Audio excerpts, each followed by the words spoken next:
से ज्यादा अजियतनाक बन चुकी है, जबकि मौत के बाद आखिरी रसूमात की अदायगी भी एक बड़ा इम्तहान बन गई है। शमशान घाट के अंदर चिता जलाने को जगह मैसर नहीं है, पार्कों में आरजी शमशान घाट बना दिए गए हैं और जिस तादाद में लाशें जलाने के लिए लाई जा रही हैं, अवाम में खौफ व हिरास फैल रहा है। मोदी हुकूमत पर आदादोशुमार छुपाने का इल्जाम भी है। इस वक्त भारत भर के अंदर क्या सूरत हाल दिखाई दे रही है, उसकी एक हल्की सी झलक आपके सामने रखता है। इसी पर बात करेंगे। इस वक्त भारत से सीनियर सहाफी रोहित शर्मा हमें ज्वाइन कर रहे हैं। बहुत बहुत शुक्रिया शर्मा जी आपके वक्त के लिए। जो भारत से मनाजिर हम देख रहे हैं वो बड़े तकलीफ दे मनाजिर हैं। शमशान घाट कम पड़ गए हैं और चिता जलाने के लिए, मैयतों को दफनाने के लिए पार्क्स के अंदर उनको न सिर्फ दफनाया जा रहा है बल्कि जलाया भी जा रहा है। तो बताइएगा कि सिचुएशन इतनी क्रिटिकल हो जाएगी, क्या मोदी सरकार को इस बात का अंदाजा नहीं था? देखिए, अंदाजा तो कतई नहीं था, ये बात तो मैं मानूंगा। अंदाजा बिल्कुल नहीं था, और अंदाजा होता तो Modi government is known for its strong actions and strong decisions. Modi government ने पहले से ले लिया होगा। एंड देन स्टेट गवर्नमेंट्स, अगर मैं बोलूं कि चल मोदी गवर्नमेंट ने कुछ नहीं किया, तो state governments, Maharashtra is Congress government, Shivsena government, Delhi is Aam Aadmi Party government, UP is again, UP जो है वो बीजेपी गवर्नमेंट है। ये सारी गवर्नमेंट स्टेट गवर्नमेंट्स इस सिचुएशन को एसेस करने में फेल हुई। पिछली बार जो हमारी पीक थी उसमें 95,000 केसेस पर डे हमारे हाईएस्ट। अच्छा, मुझे बताएं, अगर ये रियलाइजेशन थी स्टेट को या मोदी गवर्नमेंट को, तो उसके बावजूद कुंभ का मेला ऑर्गेनाइज किया जाता है, वहां बहुत बड़ी तादाद के अंदर लोग इकट्ठे होते हैं, जिस तरह इंतखाबी कैंपेन्स चल रही हैं, इसके बावजूद ये सब होना, आपको लगता है कि उसके पसे पर्दा मुहर्रकात ये भी हैं कि एहतियात नहीं बरती गई और गफलत हुई है मेला ऑर्गेनाइज करने में भी और पॉलिटिकल कैंपेन्स करने में भी? कुंभ मेला इतना बड़ा रीजन नहीं है, क्योंकि कुंभ मेला जब हम लोग 2 लाख पर डे केसेस पे पहुंच गए थे, तब कुंभ मेले में आपको केसेस पॉजिटिव मिले। तो कुंभ मेले की we can not blame Kumbh Mela itself. Kumbh Mela था, कुंभ मेले में बहुत सारे लोग पॉजिटिव निकले, मैं उनको कोई क्लीन चिट नहीं दे रहा हूं फर्स्टली, ठीक है। लेकिन कुंभ मेले जब केसेस पॉजिटिव आने शुरू हुए, उससे पहले से हमारे पास 2 लाख केसेस पर डे आ रहे थे। ये जो होली मनाई गई थी, और होली से भी पहले लोगों ने ये सोच लिया था कि अब वैक्सीन आ गई, और वैक्सीन आने के बाद अब कोरोना हमारा क्या कर लेगा, कोरोना खत्म। ये जो माइंडसेट आ गया, लोगों ने मास्क पहनने बंद कर दिए, पार्टीज करनी शुरू कर दी, मोहल्लों में घूमना शुरू कर दिया, मार्केट्स में विदाउट मास्क घूमना शुरू कर दिया, हैंड सैनिटाइज करने बंद कर दिए, धोना, वो जो सारे के सारे प्रिकॉशंस थे वो लेने बंद कर दिए।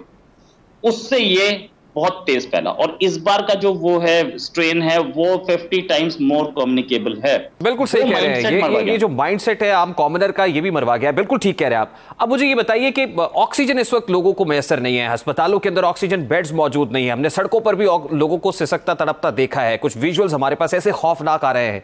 ये बताइएगा कि ऑक्सीजन की अदम फराहमी की वजूहात क्या है, फिर ऑक्सीजन पहुंचाने के लिए क्या काम किया जा रहा है? ऑक्सीजन की कमी नहीं है इंडिया में, ऑक्सीजन ज्यादा ही प्रोड्यूस हो रही है।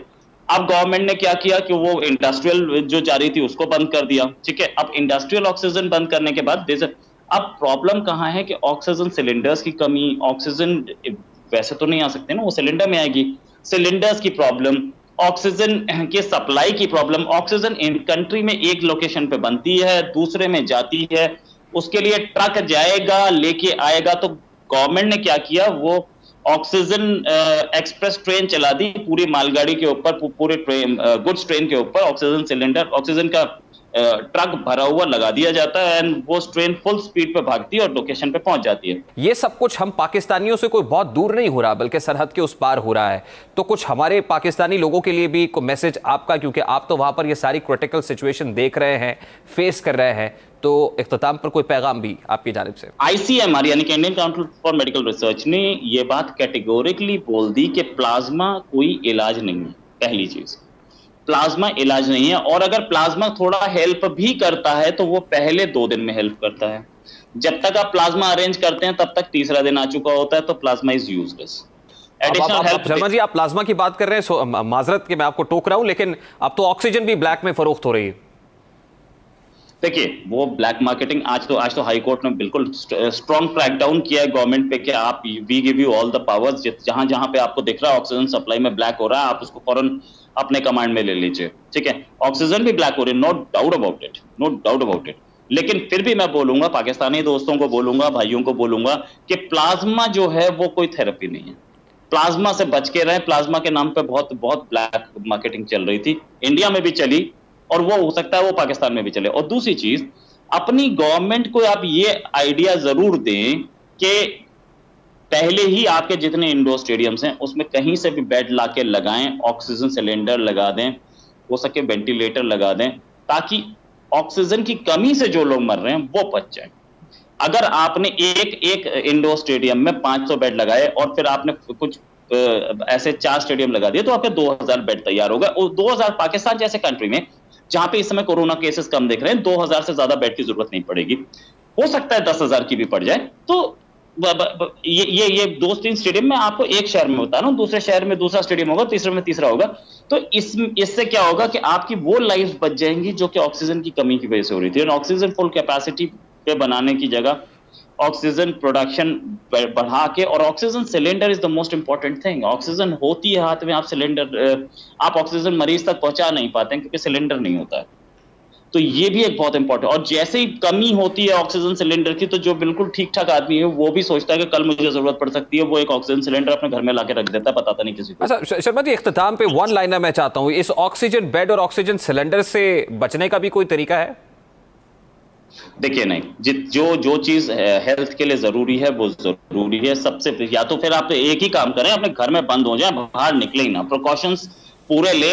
बाहर निकले भी तो अब तो गवर्नमेंट ऑफ इंडिया ने बोल दिया कि आप घर के अंदर भी मास्क लगा के रहें, और 2 मास्क जरूर लगाएं जब आप बाहर जाएं। तो इट्स वेरी इंपॉर्टेंट कि मास्क जरूर 2 लगाएं, घर पहुंचते ही नहा लें और अपना सैनिटाइज जरूर करें। ये तो जरूरी है, ये अगर ये कर सकते हैं तो फिर नहीं होगा आपको। बिल्कुल ठीक, और इसके बगैर कोई चारा भी नहीं है। ठीक है, बहुत बहुत शुक्रिया रोहित शर्मा साहब आपके वक्त के लिए। भारत से रोहित शर्मा हमारे साथ मौजूद